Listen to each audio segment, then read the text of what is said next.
Number 4 says a procedure 2 parts will input a sequence of real values one at a time.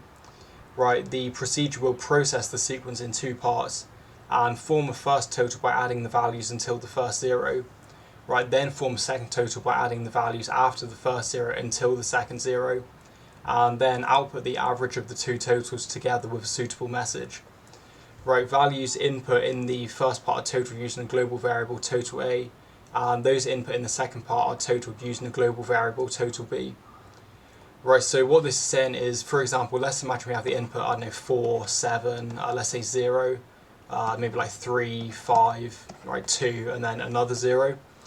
Well, of course, what that's going to do, the total for this part is going to be 11.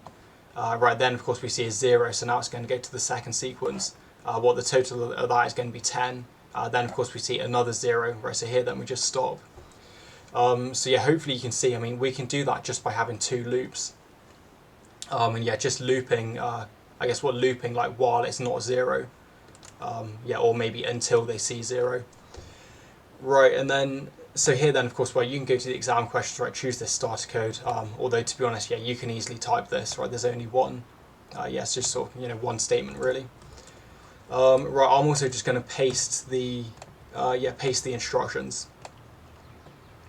Okay, so let's just go procedure, this will be 2 parts, and here then we don't need any parameters because, well, they've not told us that we do, and then, well, let's think what we need to declare.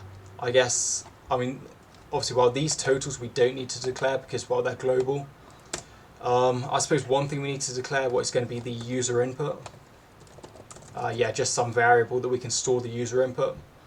I mean, maybe we can declare average, although to be honest, we don't really have to because, yeah, we can just calculate and output the average directly, you know, without assigning it to a variable.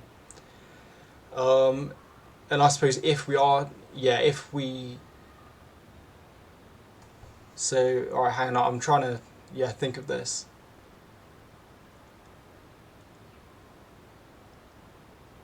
So I'm a bit confused, like when it says average, like, does that just mean like total A plus total B? Yeah, obviously divided by 2. Or do they mean like, okay, if there's 3 entries for total A, then you'd obviously do, well, total A, you know, divided by 3. Yeah, if there's 5 entries for total B, well, total B divided by 5. I mean, I think they just mean total A plus total B divided by 2. I mean, if they did want us to do, you know, sort of, well, divided by the sort of count of everything, then I guess we'd also need a count variable, just counting how many valid inputs there are. But yeah, I don't think that's what it's asking us to do. Alright, so let's just assign total A and total B. And yeah, we'll just initialize them with a value 0. Because, I mean, since this is a global variable, well, if we've called 2 parts before, you know, that's going to have the values total A and total B, you know, as they were in the previous time we called this. So yeah, let's just make sure just to reset them to 0. Right, then I guess probably the easiest way to do this will be with a repeat until, right, so a post-conditional loop. And I guess we want to go, what, until the user input is equal to 0. And let's think what we want to do. We can just output, maybe enter a number. Let's say like 0 to stop. Right, then we're just going to go input, and we're going to input that into user input. And I suppose we also want to add this to total A.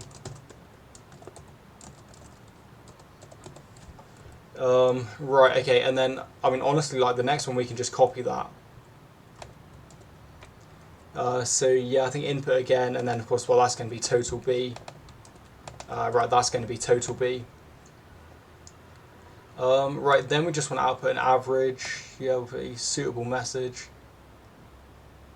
Okay, yeah, so I think the only thing we want to output then is going to be the average. So if we do just want to use this average that we've kind of created, let's go, hang on, right, total A, right, plus total B. Right, then we want to go divided by 2. And notice that in this case we actually do need the brackets, because if we did total A plus total B divided by 2, well, thinking, you know, the order of operations, right, sort of BODMAS, or yeah, whatever you want to call it, that would obviously do this one first, right, then it's going to plus this. So yeah, of course, well, in this case we do need the brackets.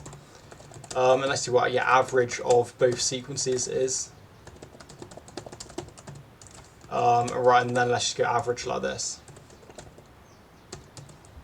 Right, so I think that should be okay. Then if we just want to test this, well, let's call it since it's a procedure. Yeah, I'm just going to move that across and then, well, let's just see.